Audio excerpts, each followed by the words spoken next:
السلام علیکم ورحمۃ اللہ۔ ایک نئی ویڈیو کے ساتھ جی آپ کی خدمت میں الیکٹرومیکس سے حاضر ہیں۔ آج RDC انورٹر AC کے بارے میں انشاءاللہ آپ سے بات کریں گے، F1 F2 اور F4 ایرر کے بارے میں۔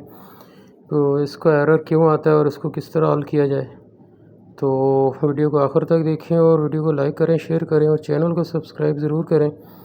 تو اس سے پہلے بھی RDC انورٹر کے میں نے کے جو ایرر میں آ رہے ہیں ان کے بارے میں نے ویڈیو بنائی ہے، اگر آپ ان کو دیکھنا چاہیں تو میرے چینل پہ وہ دیکھ سکتے ہیں۔ تو آج ان 3 ایرر کے بارے میں بات آپ سے کروں گا۔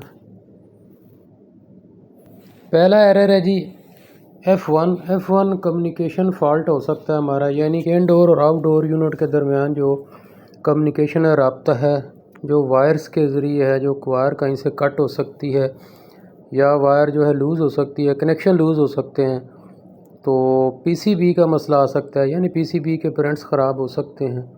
تو یہ سارا جو ہے کمیونیکیشن ایرر میں آتا ہے۔ یہ کمیونیکیشن ایرر کو ٹھیک کرنے کے لیے ان چیزوں کو چیک کیا جاتا ہے، یعنی 1 بائی 1 آپ چیک کریں ساری تاریں ٹھیک ہیں اور صحیح لگی ہوئی ہیں، کنیکشن لوز تو نہیں ہے اور PCB کے پرنٹ تو ٹھیک ہے نا۔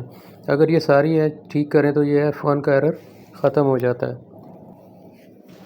اس کے بعد F1 کا ایرر جو ہے PCB فالٹی ہے، یعنی انڈور آؤٹ ڈور PCB کا دونوں کا، انڈور اور آؤٹ ڈور دونوں میں PCB میں وہی فالٹ ہے کہ یعنی اس میں کوئی سرکٹ کا مسئلہ ہے، سرکٹ جو چھوٹے چھوٹے پرنٹ ہوتے ہیں وہ خراب ہو گئے ہیں، تو اس کی وجہ سے بھی جو ہے نا یہ F1 کا ایرر شو کرے گا۔ اچھا، اس کے بعد F1 ایک اور بھی مسئلہ آ سکتا ہے، IPM intelligent power medieval issue, یعنی یہ خراب ہو سکتی ہے۔ IC سی بنی ہوتی ہے، دیکھیں ٹانگوں والی جو مختلف اس کی ٹانگیں سی بنی ہوتی ہیں، IC لگی ہوتی ہے انڈور یونٹ میں، تو وہ بھی خراب ہو سکتی ہے، اس کی وجہ سے بھی F1 کا ایرر آ سکتا ہے۔ اور AC سے ریلیٹڈ اندر چھوٹے چھوٹے جو کمپوننٹ پرزاجات لگے ہوتے ہیں PCB کے اندر، انڈور کے اندر، ان میں سے بھی اگر کوئی ہمارا ڈائیوڈ وغیرہ چھوٹے چھوٹے جو ریزسٹنس ہے تو وہ خراب ہوں گی، تب بھی جو ہے نا F1 کا ایرر آئے گا۔ اور اس سے ایک اور بھی ہے کہ آپ کا جو ہے اندر PCB میں جو کیپیسٹر لگے ہیں وہ خراب ہوں گے، تب بھی F1 کا ہمارا ایرر شو کرے گا۔ تو ان ساری چیزوں کو آپ مد نظر رکھیں، ساری چیزیں چیک کریں، تو یہ F1 کا ایرر آٹومیٹیکلی پھر ختم ہو سکتا ہے۔ تو اس میں ایک آتا ہے، ایک اور مسئلہ بھی آتا ہے آپ کے، اگر بعض جگہوں پہ یہ بھی میں نے دیکھا گیا ہے کہ آپ کے جو ہے ایئر فلٹر، یعنی انڈور کے ایئر فلٹر بہت زیادہ خراب ہیں، وہ کچرے سے بھرے ہوئے ہیں، تو کسی وجہ سے کچرا زیادہ آ گیا ہے، تو اس وجہ سے جو ہے نا یہ ایرر F1 کا دے گا۔ اور آؤٹ آپ کا وہ ریٹ ہو گیا جائے کنڈنسر میں، یعنی آؤٹ ڈور جو ہے نا وہ آپ کی کنڈنسر چوک ہے کسی وجہ سے بھی، تو اس کی وجہ سے بھی یہ کنڈنسر گندا ہے، کنڈنسر کا فین موٹر کا پرابلم ہے، سلو چل رہی ہے کسی وجہ سے بھی، تو یہ F1 کا ایرر شو کرے گا۔ اس کے بعد جو ہے F2 کا ایرر ہے۔ F2 کا ایرر جو ہے وہ سیدھا سمپل جو ہے وہ سادہ سا لفظوں میں یہ ہے کہ آؤٹ ڈور فین موٹر خراب ہے۔ اب کس وجہ سے خراب ہے؟ بعض اوقات یہ ہوتا ہے کہ فین موٹر بالکل ہی جو ہے وہ ہیٹ اپ ہو کے خراب ہو جاتی ہے، یا اس کی وائنڈنگ جو ہے جل جاتی ہے، اس وجہ سے بھی ہو سکتا ہے۔ دوسری وجہ یہ بھی ہو سکتی ہے کہ اس موٹر کے جو ہیں وہ RPM ہے وہ پورے نہیں ہو رہے ہیں، تو اس سے بھی پروٹیکشن جو ہے اس کو بند کرا دے گی، تو اس میں آپ کی بش خراب ہو سکتا ہے۔ اس کے آپ دیکھ سکتے ہیں موٹر کے بیرنگ کا آپ دیکھ سکتے ہیں، فین بلیڈ کو دیکھ دیں وہ تو ٹوٹا ہوا نہیں ہے۔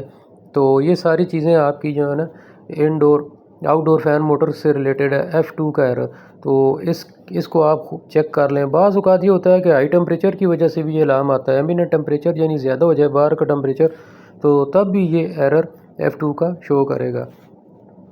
اس کے بعد F4 کا ایرر ہے جی، کمپریسر جو ہے ہمارا، یعنی کمپریسر کی وائنڈنگ خراب ہو گئی ہے، اور اس میں آپ دیکھیں لو وولٹیج ہو ہائی وولٹیج ہو تب بھی کمپریسر ہیٹ اپ ہوگا، کمپریسر کی وائنڈنگ خراب ہے تب بھی وہ ہیٹ اپ ہوگا۔ جو پیچھے میڈول لگا ہوا ہے آؤٹ ڈور کی یونٹ کے اندر، اس کے اگر کیپیسٹر میں مسئلہ آ گیا ہے تب بھی کمپریسر ہیٹ اپ ہوگا۔ آپ کا اگر کنڈنسر چوک ہے، فین موٹر صحیح کام نہیں کر رہی ہے، تو اس کی وجہ سے بھی ٹمپریچر بڑھے گا، ٹمپریچر بھی بڑھے گا، اور ساتھ میں پریشر بھی ہائی ہوگا، جس کی وجہ سے یہ لوڈ پڑے گا کمپریسر پہ، تو کمپریسر بھی اس صورت میں بھی آپ کا کمپریسر جو ہے وہ ہیٹ اپ ہوگا، تو یہ ہمارا F4 کا ایرر آئے گا۔ اور اس کے ساتھ ڈسچارج ٹمپریچر، یعنی کہ اگر آپ کے AC کے اندر گیس کم ہے، گیس کم ہونے کی وجہ سے تو ہمارا ڈسچارج پریشر بھی وہ اب نارمل، ٹمپریچر اب نارمل ہوگا، یعنی وہ اس کے اوپر جو ڈسچارج پریشر کے اوپر جو سینسر لگا ہوا ہے جو سینس کر رہا ہے ہمارے ٹمپریچر کو، اس کی وجہ سے بھی یہ ایرر آ سکتا ہے۔